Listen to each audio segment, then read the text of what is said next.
పప్పు చెక్కలు చేయడం ఇంత ఈజీయా? చాలా మంది పప్పు చెక్కలు అంటారు. మా సైడ్ మేము అప్పలాలు అంటాం. ఒక హాఫ్ అన్ అవర్ టైం పెడితే మనం పప్పు చెక్కలు ఈజీగా చేసుకోవచ్చు. ఫస్ట్ ఒక మిక్సీ జార్ తీసుకొని అందులో కొంచెం పచ్చిమిర్చి, జీలకర్ర, అల్లం ఇంకా ఉప్పు వేసుకొని మంచిగా మిక్సీ పట్టుకోవాలి. దాన్ని పక్కన పెట్టుకొని నేను ఒక హాఫ్ కేజీ బియ్యం పిండితో చేస్తున్నాను ఈ పప్పు చెక్కలు. హాఫ్ కేజీ బియ్యం పిండిలో ఒక 2-3 స్పూన్స్ నెయ్యి వేసుకుంటున్నాను. వెన్న వేసుకుంటే ఇంకా బాగుంటది ఫ్లేవర్. నా దగ్గర లేదు, అందుకే నెయ్యి వేసుకుంటున్నా.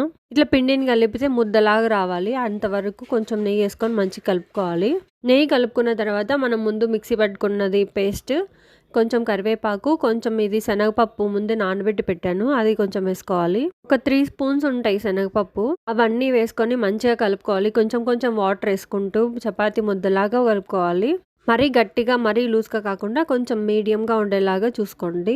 పిండి కొంచెం లూజ్గా ఉంటే ఆయిల్ ఎక్కువ పట్టేస్తుంది. గట్టిగా ఉంటే ఎక్కువ గట్టిగా వస్తాయి అప్పడాలు కూడా.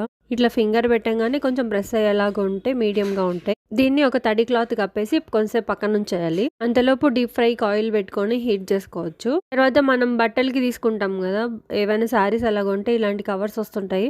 అలాంటి కవర్ ఒకటి తీసుకొని దాని కింద కవర్కి మాత్రం 2 స్పూన్స్ ఆయిల్ అలా వేసుకొని మంచిగా మొత్తం స్ప్రెడ్ చేసుకోవాలి. ఇప్పుడు ఒక్కసారి వేస్తాం ఆయిల్, ప్రతిసారి వేయనవసరం లేదు. అంతా మంచిగా స్ప్రెడ్ చేసుకున్నాక ఈ పిండిని తీసుకొని కొంచెం చిన్న చిన్న ఉండల్లాగా చేసుకొని ఆ కవర్ మీద ప్లేస్ చేసుకోవాలి మొత్తం అన్నీ. ముందే ఉండలు చేసి పెట్టుకోవచ్చు. నేను పిండి ఆరిపోతుంది అని చెప్పి ఒక్కొక్కసారి చేసుకొని మళ్ళీ ఆ తడి క్లాత్ కప్పేస్తున్నాను. అన్నీ మొత్తం ఇట్లా ఉండలు వేసుకున్నాక దాని మీద ఇంకో కవర్ వేసుకొని మన దగ్గర ఏదైనా కొంచెం వెయిట్గా ఉండే గిన్నె తీసుకొని పెట్టుకోవచ్చు. నేను క్యారీ బాక్స్ ఉంటుంది కదా, దాంతో ప్రెస్ చేస్తున్నాను. కొంచెం వెయిట్ ఉన్నదైతే ఇంకా బాగా వస్తాయి. అప్పడాలు వత్తేవి వాటితో కూడా అవసరం లేదు. ఇలా జస్ట్ ప్రెస్ చేయంగానే అవి మంచిగా అప్పడాల్లాగా అయిపోతాయి. ఇట్లా త్వరగా కూడా అయిపోతాయి అన్నీ. నేను ఒక్కొక్కసారి 9 అప్పడాలు వేస్తున్నాను. 7 to 8 టైమ్స్ వేస్తే మొత్తం పిండి అంతా అయిపోతుంది. ఇట్లా వేసుకున్న తర్వాత ఇంకొకటి తీసుకొని ఆయిల్లో వేసుకోవడమే. ఆయిల్లో వేసిన తర్వాత కొంచెం ఎక్కువగా ఫ్రై చేస్తే గట్టిగా వస్తాయి. మరి మీడియం ఫ్లేమ్లో పెట్టుకొని లైట్గా ఫ్రై చేసుకున్నామంటే కొంచెం చుట్టూ క్రిస్పీగా మధ్యలో మెత్తగా చాలా బాగుంటాయి.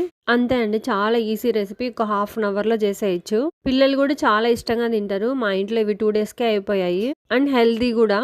నాకు ఒక హాఫ్ కేజీ పిండికి సుమారు ఒక 50-60 అప్పడాల్లాగా అయి ఉంటాయి. ఆయిల్ కూడా ఎక్కువ పీల్చుకోకుండా క్రిస్పీగా చాలా బాగా వచ్చాయి. మీరు కూడా ఇంట్లో ఒకసారి ట్రై చేసి ఎలా వచ్చిందో ప్లీజ్ కామెంట్ చేయడం మర్చిపోకండి. ఇన్ని అప్పడాలు అయ్యాయి నాకు ఒక హాఫ్ కేజీ పిండికి. Thank you so much for watching my video. Like చేసి సబ్స్క్రైబ్ చేసుకొని వెళ్ళండి. Thank you.